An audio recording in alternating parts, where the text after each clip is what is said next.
रामचंद्र भगवान की। भैया सूरदास जी तो धिक्कारते हुए मन को ही समझा रहे हैं कि रे मन, ढीठ मन, तू मन की दृष्टता को त्याग कर, राम का भजन कर, भक्ति भागवत तू कुछ पढ़, कुछ सुन, कुछ बड़ों का कहा भी मान। मन को समझा रहे हैं, हे नाथ अपने शरण में रखकर जीवन को सफल कर दीजिए हे प्रभु। सूरदास जी कह रहे हैं, राम नाम चित धर तो जो तू, राम नाम चित धर तो, राम नाम चित धर तो जो तू, राम नाम चित धर तो, पछलो जन्म आगिलो तेरो, दोनों जन्म सुधर तो, पछलो जन्म आगिलो तेरो, दोनों जन्म सुधर तो, जो तू राम नाम चित धर तो।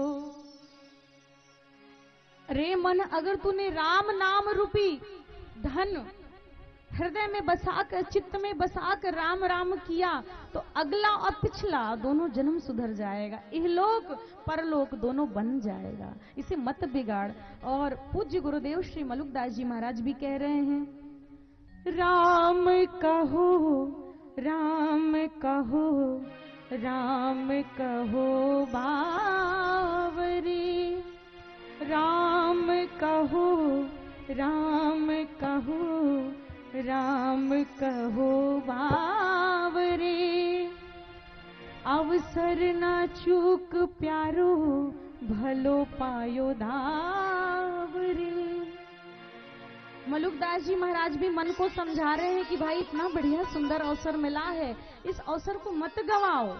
लेकिन भैया जैसे सांप के काटे व्यक्ति को नीम के पत्ते कड़वे लगते हैं, किसी व्यक्ति को अचानक किसी जहरीले विषैले नाग ने, सर्प ने डस लिया हो, तो ऐसा व्यक्ति सांप का डसा हुआ नीम की पत्तियां खिलाई जाएं तो नीम की पत्ती भी कड़वी महसूस होती है ना।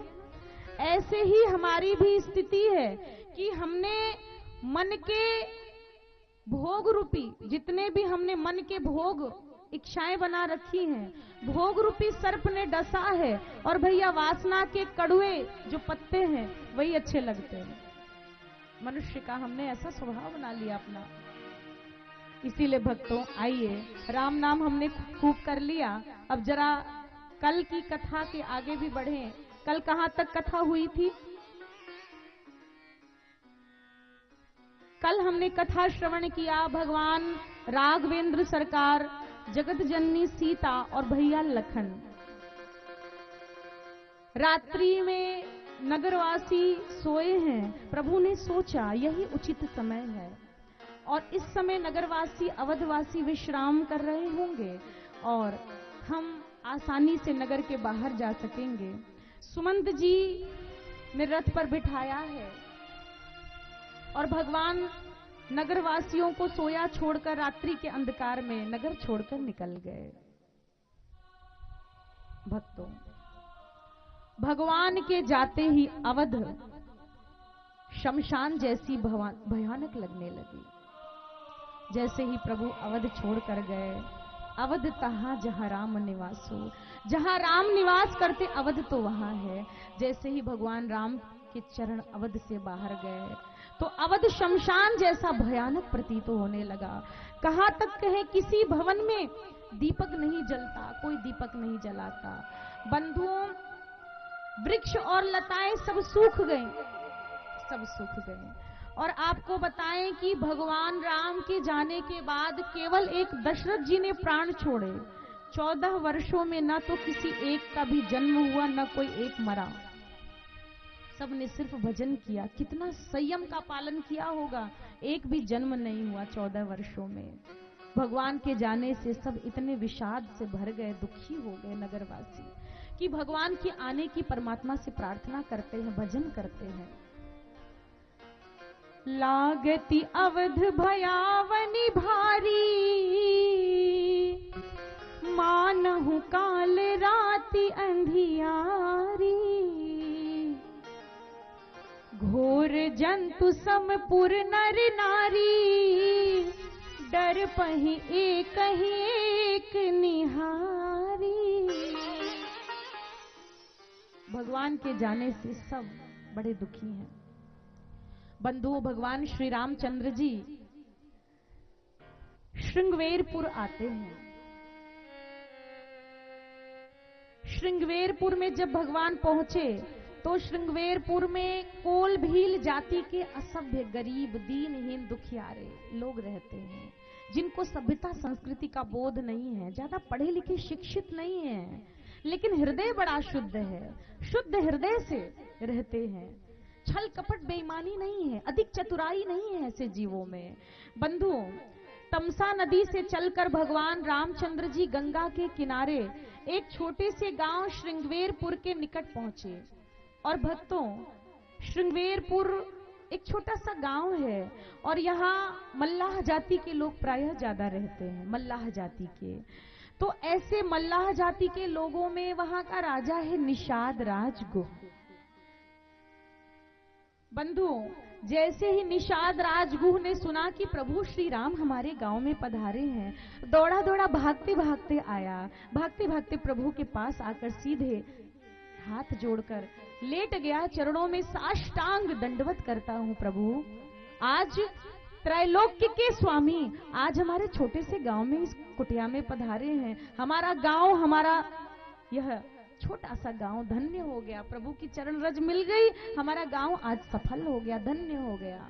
निषाद राजगुह आज अपने भाग्य को सराह रहे हैं। बंधुओं, अब कोटि कोटि ब्रह्मांडों के नायक भगवान श्री राम का दर्शन करने के लिए उस गांव में रहने वाले दीन, दुखियारे, गरीब, मजदूर, कोल भील, ये सारे नर नारियां, पुरुष, भाई बहन, सब के सब दौड़ दौड़ कर भगवान के दर्शन के लिए आने लगे।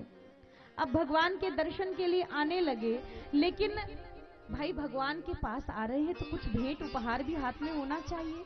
खाली हाथ भगवान के मंदिर नहीं जाना चाहिए। देखो, भगवान के द्वार जाना हो या गुरुद्वार जाना हो, कभी खाली हाथ नहीं जाना चाहिए। कुछ न कुछ उपहार, भेंट लेकर जाना चाहिए। तो भगवान पधारे हैं, ऐसे खाली हाथ कैसे जाएं? तो अब गरीबों के पास क्या था? बेचारे कोई बहुत पैसे वाले धनवान तो थे नहीं। तो उन्होंने, किसी के पास कंदमूल फल था, फल फूल कंदमूल, तो टोकरियों में भर भर के भगवान के समक्ष कंदमूल फल फूल प्रभु को देने लगे। भगवान, ये मीठे फल हैं, आपको भूख लगी होगी, आप इसे पाइए प्रभु, प्रेम पूर्वक पाइए। बंधुओं, कोई किसी के पास टोकरी में साग पात था, वे तो साग पात ही भगवान को अर्पण करने लगे। बताओ, भगवान क्या कोई साग पात खाएंगे बैठकर? लेकिन उन्हें होश ही नहीं है। प्रभु के दर्शन पाकर वे इतने गदगद हैं कि उन्हें अब सुध बुध नहीं रहा। कोई लकड़ियों का गठर लेकर आया है तो वो लकड़ियां ही प्रदान कर रहा है। कहां तक कहें, कोई शिकार भी करके आया था, शिकार लेकर, वो भी भगवान के चरणों में धर दिया। भगवान, हमारे पास तो यही है, अब जो रहेगा वही तो देंगे। हम गरीब हैं, हमारे पास तो नहीं काजू बादाम खरीद के ले आए आपको माखन मिश्री दें। भाई कोल भील जाति के जनजातियां हैं तो कुछ शिकार करने का काम करते, उनके पास वही था, वही अर्पण कर दिया। भगवान मुस्कुरा रहे हैं। बंधुओं, भगवान राम ने सबका उपहार स्वीकार किया, क्योंकि सबसे ऊंची प्रेम सगाई भगवान पदार्थ कभी नहीं देखते, कभी भी नहीं देखते। संसारी सदा पदार्थ देखते हैं। अगर किसी को उपहार में एक साड़ी दो तो सबसे पहले वो उस पर प्राइस टैग देखता है कि साड़ी का दाम क्या है, मूल्य क्या है, महंगी है कि सस्ती सी साड़ी ये सेल में से उठा लाई, रंग कैसा है, क्वालिटी कैसी है। संसारी पदार्थ देखते हैं, भगवान पदार्थ कभी नहीं देखते हैं। तुमने हीरे का हार चढ़ा दिया, तुमने बिहारी जी में 56 भोग लगवा दिए, बहुत महंगे वस्त्र ठाकुर को अर्पण कर दिए, भाव सहित किया तो इसका सम्मान है, लेकिन भाव सहित नहीं किया तो इसका कोई मोल नहीं है। भगवान सिर्फ भाव के भूखे हैं। तभी तो भगवान कहते हैं, राम ही केवल प्रेम प्यारा, राम ही केवल प्रेम प्यारा,